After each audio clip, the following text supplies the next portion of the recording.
नमस्कार, मेरा tile dot in पर आपका स्वागत है। इस वीडियो में मैं आपको बताऊंगी कि हमारे सॉफ्टवेयर में परचेस बिल कैसे ऐड करते हैं।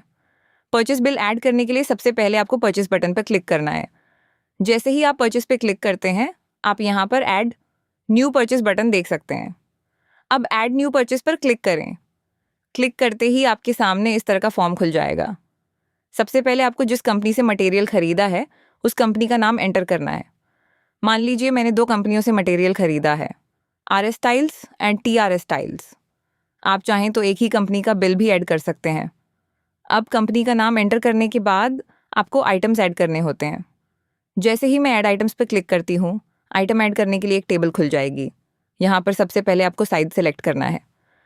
एक महत्वपूर्ण बात ध्यान रखें, जो साइज़ आप यहाँ सिलेक्ट करना चाहते हैं वह पहले से स्टॉक में ऐड होना चाहिए। आपने स्टॉक में जो भी साइजेस ऐड किए होंगे उनसे संबंधित टाइल्स यहाँ अपने आप दिखाई देंगी।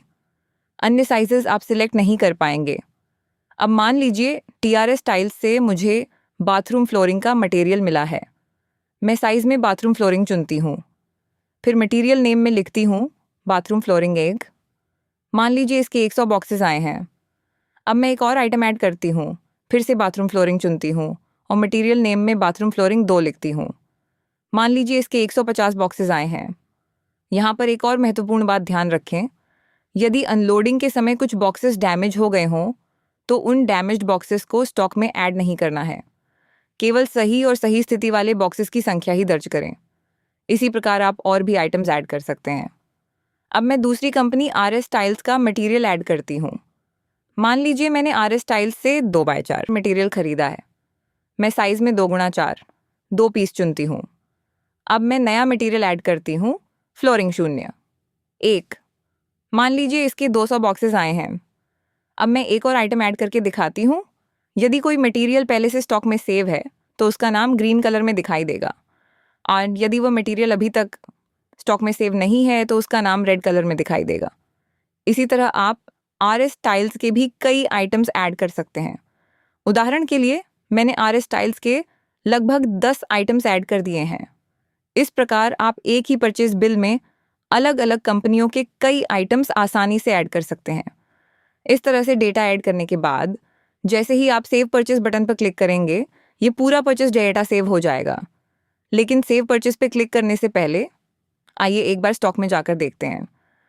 आप यहाँ देख सकते हैं कि बाथरूम फ्लोरिंग के अंदर अभी कोई भी आइटम ऐड नहीं है और 2x4 2 पीसेस के अंदर केवल 2 आइटम्स ही एडेड हैं।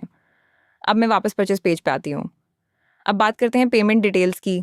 यहाँ पर जो पेमेंट डिटेल्स का सेक्शन दिया गया है उसमें आप कंपनी को किए गए पेमेंट की पूरी जानकारी दर्ज कर सकते हैं, जैसे पेमेंट किस डेट को किया गया, कितना पेमेंट किया गया और पेमेंट का स्टेटस क्या है, क्लियर या पेंडिंग।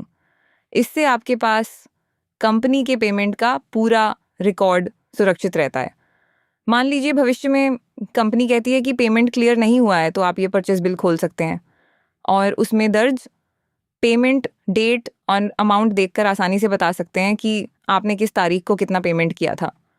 अब जैसे ही मैं सेव परचेस बटन पर क्लिक करती हूँ, आप देख सकते हैं कि परचेस बिल सफलतापूर्वक सेव हो गया है।